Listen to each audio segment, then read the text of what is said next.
السلام علیکم ورحمۃ اللہ وبرکاتہ۔ شہاب بھائی کے پیدل حج کو لے کر بہت سارے لوگ سوال پوچھ رہے ہیں کہ پیدل حج کرنا جائز ہے یا نہیں، یا شریعت اس بارے میں کیا کہتی ہے۔ اسی سلسلے میں بھوپال کے ایک صاحب نے دارالعلوم دیوبند میں سوال بھیجا تھا اور وہاں سے اس کے متعلق فتویٰ بھی شائع ہوا ہے۔ دارالعلوم دیوبند نے اپنے اس فتوے میں کیا کہا، سماعت فرمائیے۔ سوال ہے: السلام علیکم ورحمۃ اللہ وبرکاتہ۔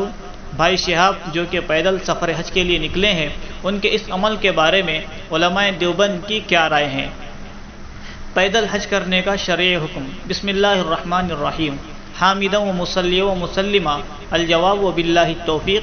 پیدل حج کرنے کے بارے میں حضرت مفتی کفایت اللہ صاحب دہلوی قدس سرہ تحریر فرماتے ہیں، حج کی فرضیت کے لیے شرط ہے کہ مکہ معظمہ تک سواری پر پہنچنے کے لیے روپیہ ہو اور سفر کے ضروری مصارف اور واپسی تک اہل و عیال کے نفقے کی رقم بھی رکھتا ہو۔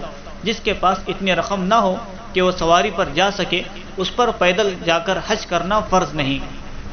لیکن اگر کوئی شخص پیدل حج کرے تو ناجائز بھی نہیں، مگر اس کے لیے یہ شرط ہے کہ وہ پیدل چلنے کی طاقت رکھتا ہو، تاکہ راستے کی تکلیف سے دلی تنگی اور دشواری پیش نہ آئے، اور یہ پیدل جانا محض ثواب اور رضا الہی کے لیے ہو، شہرت اور ناموری مقصود نہ ہو۔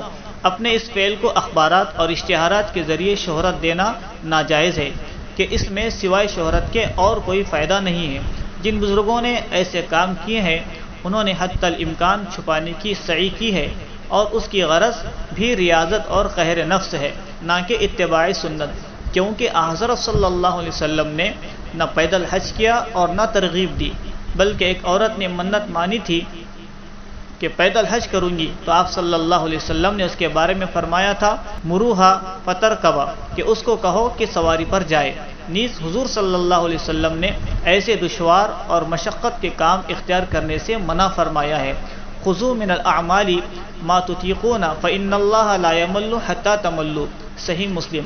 یہ صحیح ہے کہ اللہ تعالیٰ نے نفس کی وسعت سے زیادہ تکلیف نہیں دی، اسی لیے امور شاقہ فرض نہیں فرمائے، لیکن کسی خاص مصلحت دینیہ سے نفس کو مقہور کرنے اور ریاضت کی نیت سے کوئی دشوار بات کوئی شخص اختیار کر لے، تو بشرطے کہ وہ ریا و شہرت و ناموری و مقبولیت کی نیت سے پاک ہو تو جائز ہے، مگر اس کو طریق سنت اور افضل نہ سمجھا جائے، کیونکہ افضل وہی امر ہے جو پورے شوق و رغبت اور نشاط سے ہو، خواہ تھوڑا ہی ہو۔ لیسل احدکم نشاطہ کا حکم اسی پر شاہد ہے۔ بزرگوں کے پیادہ سفر حج کو دلیل بنانا بھی درست نہیں کہ ان جیسا خلوص صفائے قلب بھی میسر نہیں۔ دوسرے ان کے افعال مصالح مخصوصہ پر بطور ریاضت مبنی تھے، نہ یہ کہ زیادہ مسلوکہ فی الدین یہی تھا۔